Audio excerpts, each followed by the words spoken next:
नमस्कार, मैं हूं विनीत और यूपी दर्पण लाइव में आपका स्वागत है।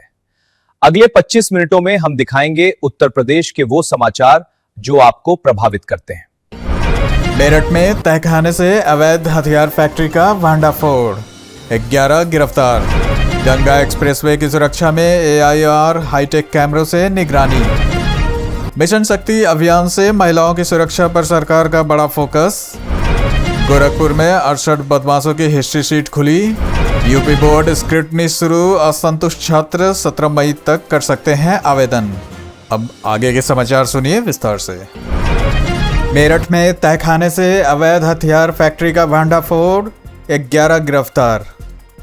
मेरठ के लोहिया नगर इलाके में पुलिस ने एक गुप्त तहखाने में चल रही अवैध शस्त्र फैक्ट्री का बड़ा खुलासा किया है। छापेमारी के दौरान भारी मात्रा में हथियार, कारतूस और निर्माण में इस्तेमाल होने वाले उपकरण बरामद किए गए।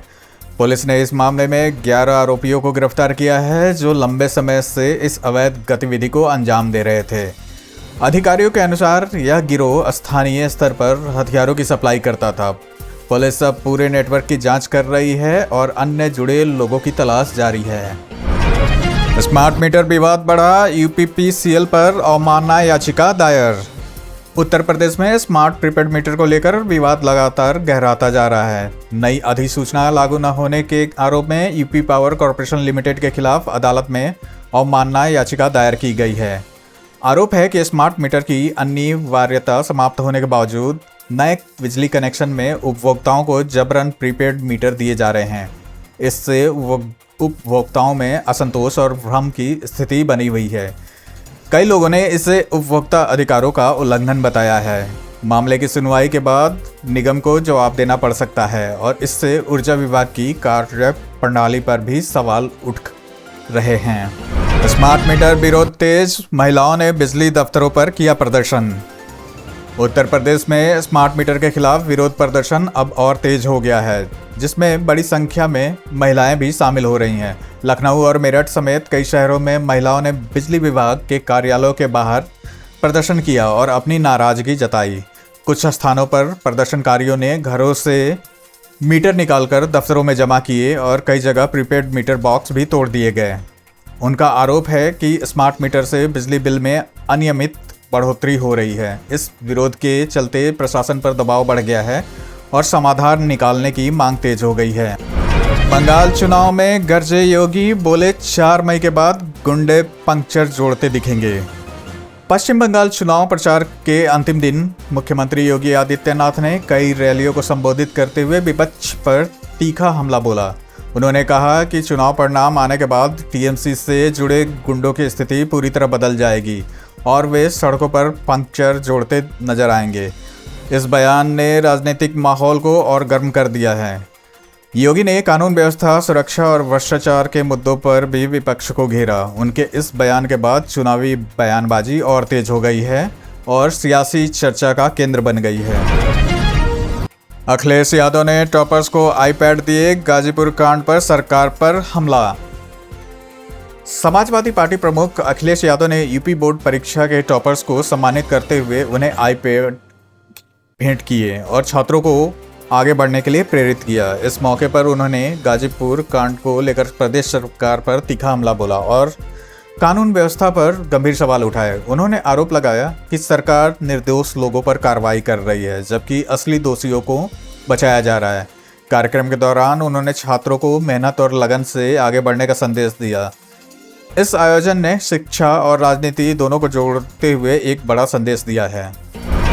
PDA रणनीति से बसपा पर सपा का फोकस, दलित पिछड़ा समीकरण साधने की कोशिश। समाजवादी पार्टी प्रमुख अखिलेश यादव ने 2027 विधानसभा चुनाव को ध्यान में रखते हुए अपनी राजनीतिक रणनीति तेज कर दी है। सपा अब PDA यानी पिछड़ा, दलित और अल्पसंख्यक समीकरण को मजबूत करने में जुटी है। इसके तहत बसपा के पुराने दिग्गज नेताओं को साथ लाने की कोशिश की जा रही है, जिससे दलित वोट बैंक में सेंध लगाई जा सके। राजनीतिक विश्लेषकों का मानना है कि यह रणनीति आगामी चुनाव में सपा के लिए निर्णायक साबित हो सकती है। इससे प्रदेश की राजनीति में नई समीकरण बनने की संभावना बढ़ गई है। मिशन शक्ति अभियान से महिलाओं की सुरक्षा पर सरकार का बड़ा फोकस। उत्तर प्रदेश सरकार ने महिलाओं की सुरक्षा, सम्मान और स्वावलंबन को लेकर मिशन शक्ति अभियान को और मजबूत करने का निर्णय लिया है। इस अभियान के तहत सभी जिलों में कार्यस्थलों को महिलाओं के लिए सुरक्षित बनाने की दिशा में विशेष पहल की जा रही है। अधिकारियों को निर्देश दिए गए हैं कि सुरक्षा मानकों को सख्ती से पालन कराया जाए और शिकायतों का त्वरित निस्तारण सुनिश्चित किया जाए। सरकार का मानना है कि इस पहल से महिलाओं में आत्मविश्वास बढ़ेगा और वे बिना किसी भय के कार्यस्थलों पर काम कर सकेंगी। फेल छात्रों को सीएम योगी का संदेश, निराश न हो, आगे बढ़ते रहें। यूपी बोर्ड परीक्षा के परिणाम आने के बाद मुख्यमंत्री योगी आदित्यनाथ ने असफल छात्रों को प्रेरित करने के लिए संदेश जारी किया है। उन्होंने चरैवती चरैवती का मंत्र देते हुए कहा कि असफलता जीवन का अंत नहीं बल्कि सीखने का अवसर है। उन्होंने वैज्ञानिक थॉमस एडिसन का उदाहरण देते हुए छात्रों को मेहनत और धैर्य बनाए रखने की सलाह दी। साथ ही अभिभावकों से अपील की कि वे बच्चों का मनोबल बढ़ाएं और उन्हें समर्थन दें। इस संदेश को छात्रों के लिए सकारात्मक ऊर्जा और प्रेरणा का स्रोत माना जा रहा है। गंगा एक्सप्रेसवे पर एआई निगरानी, हाईटेक कैमरों से सुरक्षा होगी मजबूत। गंगा एक्सप्रेसवे को अत्याधुनिक तकनीक से लैस किया जा रहा है, जहां सुरक्षा के लिए आर्टिफिशियल इंटेलिजेंस आधारित निगरानी प्रणाली लागू की जाएगी। संभल और अमरोहा क्षेत्र में करीब 65 हाईटेक कैमरे लगाए जाएंगे जो हर वाहन की गतिविधि पर नजर रखेंगे। यह प्रणाली ट्रैफिक नियमों के उल्लंघन और सुरक्षा जोखिमों को तुरंत पहचानने में सक्षम होगी। अधिकारियों का कहना है कि इससे एक्सप्रेसवे पर दुर्घटना में कमी आएगी और यात्रा अधिक सुरक्षित होगी।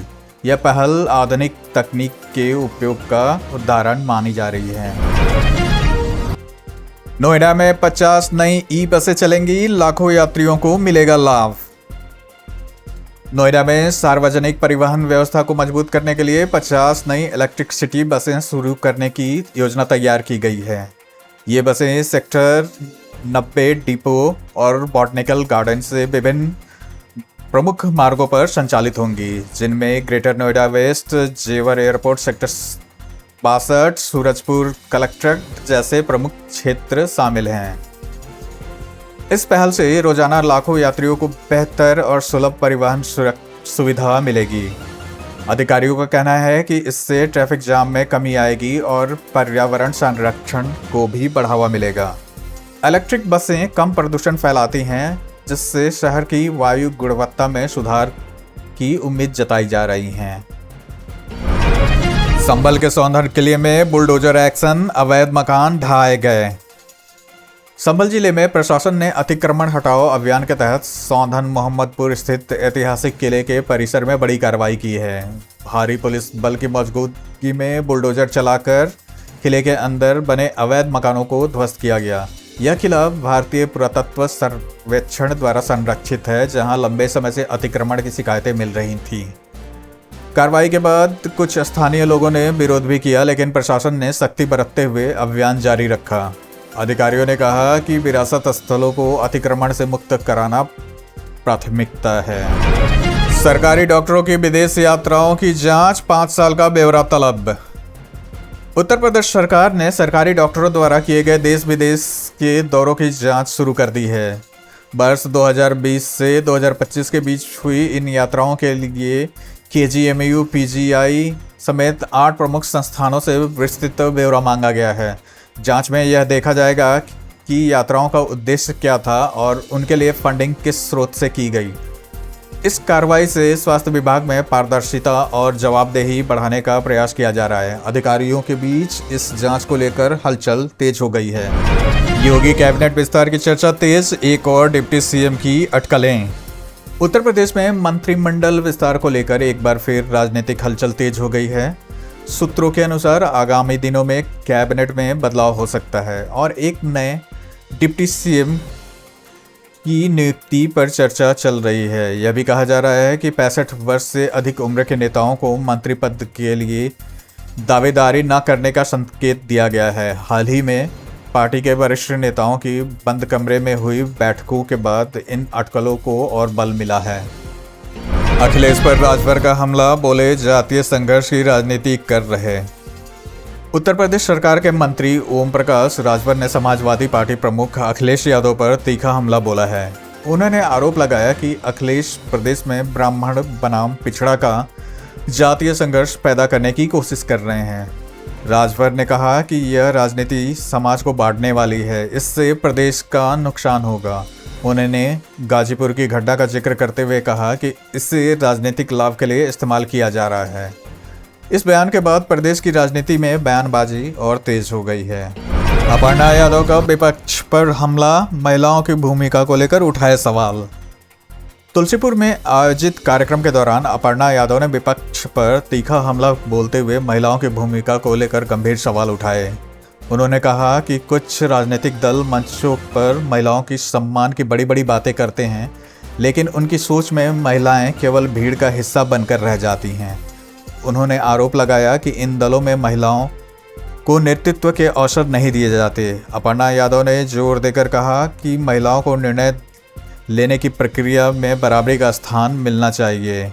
उनके इस बयान ने राजनीतिक हलकों में नई बहस छेड़ दी है।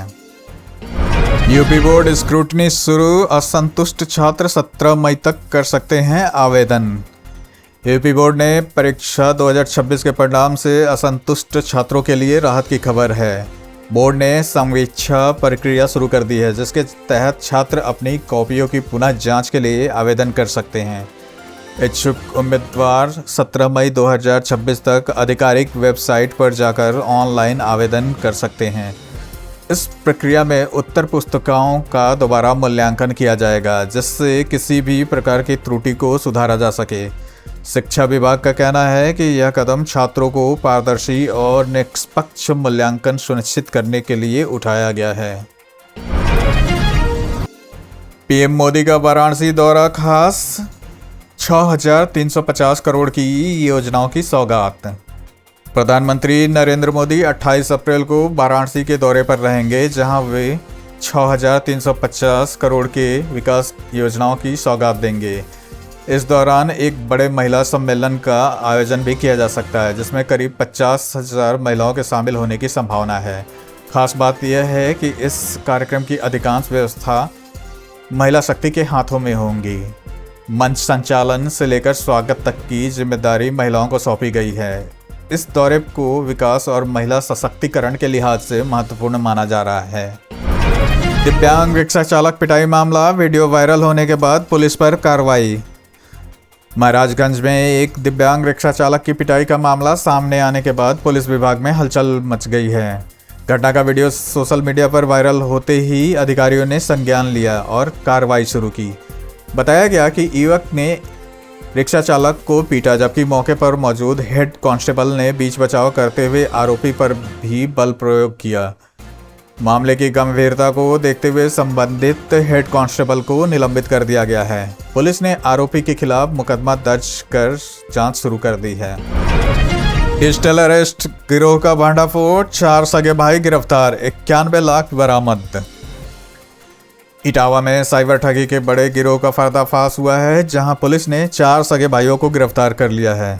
आरोपी डिजिटल अरेस्ट और ऑनलाइन गेमिंग के नाम पर लोगों को झांसा देकर ठगी करते थे। कार्रवाई के दौरान पुलिस ने उनके पास से 91 लाख रुपए से अधिक की नकदी बरामद की है। जांच में कुछ बैंक कर्मचारियों की भूमिका भी संदिग्ध पाई गई है, जिसकी जांच जारी है। यह मामला साइबर अपराध के बढ़ते खतरे को उजागर करता है और लोगों को सतर्क रहने की जरूरत पर जोर देता है। लखीमपुर खीरी में तेज रफ्तार थार का कहर, बाइक सवार दंपति की मौत। लखीमपुर खीरी में एक तेज रफ्तार थार वाहन ने बाइक सवार 3 लोगों को टक्कर मार दी, जिससे पति पत्नी की मौके पर ही मौत हो गई और एक अन्य महिला गंभीर रूप से घायल हो गई। घटना रात के समय हुई, जब वाहन चालक ने नियंत्रण खो दिया। हादसे के बाद इलाके में हड़कंप मच गया और स्थानीय लोगों ने तुरंत पुलिस को सूचना दी। घायल महिला को अस्पताल में भर्ती कराया गया है। पुलिस ने मामला दर्ज कर जांच शुरू कर दी है और आरोपी की तलाश जारी है। बाबतपुर एयरपोर्ट पर कांग्रेस नेताओं को रोका, गाजीपुर पीड़ित परिवार से मिलने जा रहे थे। वाराणसी के बाबतपुर एयरपोर्ट पर पुलिस ने कांग्रेस के कई नेताओं को रोक लिया, जो गाजीपुर कांड के पीड़ित परिवार से मिलने जा रहे थे। पुलिस ने उन्हें हिरासत में लेकर आगे जाने से रोक दिया, जिससे मौके पर तनाव की स्थिति बन गई। अधिकारियों का कहना है कि कानून व्यवस्था बनाए रखने के लिए यह कदम उठाया गया है। इस घटना के बाद राजनीतिक माहौल और गर्मा गया है और विपक्ष ने सरकार की कार्रवाई पर सवाल उठाए हैं। गोरखपुर में 68 बदमाशों की हिस्ट्री शीट खुली, अपराधियों पर पुलिस की सख्ती।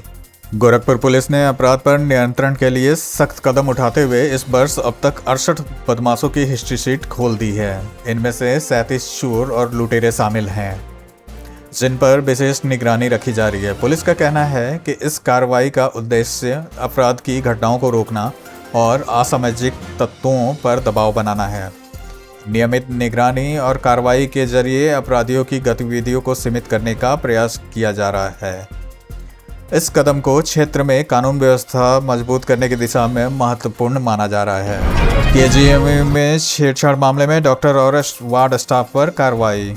लखनऊ के किंग जॉर्ज मेडिकल यूनिवर्सिटी में छेड़छाड़ के गंभीर आरोपों के बाद प्रशासन ने सख्त कदम उठाते हुए एक डॉक्टर और वार्ड स्टाफ को हटा दिया है। जांच में पीड़िता के आरोप सही पाए गए, जिसके बाद एजेंसी द्वारा तैनात डॉक्टर और आउटसोर्सिंग पर कार्यरत वार्ड आया की सेवाएं समाप्त कर दी गई। इस घटना के बाद अस्पताल प्रशासन ने सुरक्षा व्यवस्था की समीक्षा शुरू कर दी है। अधिकारियों ने कहा है कि मरीजों को सुरक्षा सर्वोच्च प्राथमिकता है और किसी भी प्रकार की लापरवाही या अपराध को बर्दाश्त नहीं किया जाएगा।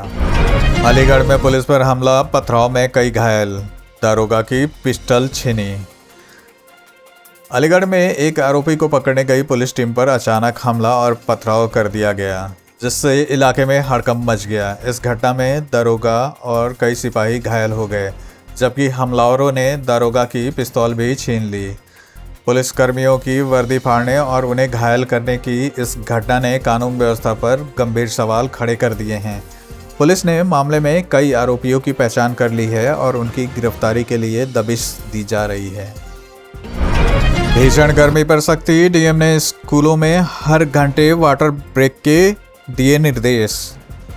उत्तर प्रदेश में बढ़ती गर्मी को देखते हुए शाहजहांपुर के जिला अधिकारी ने स्कूलों के लिए विशेष दिशा निर्देश जारी किए हैं। उन्होंने अधिकारियों को निर्देश दिया है कि छात्रों को हर घंटे वाटर ब्रेक दिया जाए और उन्हें धूप से बचाकर छायादार स्थानों पर बिठाया जाए। इसके अलावा स्कूलों में पर्याप्त पेयजल की व्यवस्था सुनिश्चित करने के भी आदेश दिए गए हैं। प्रशासन का मानना है कि इस पहल से बच्चों को हीट वेव के प्रभाव से बचाया जा सकेगा और उनकी सेहत सुरक्षित रहेगी।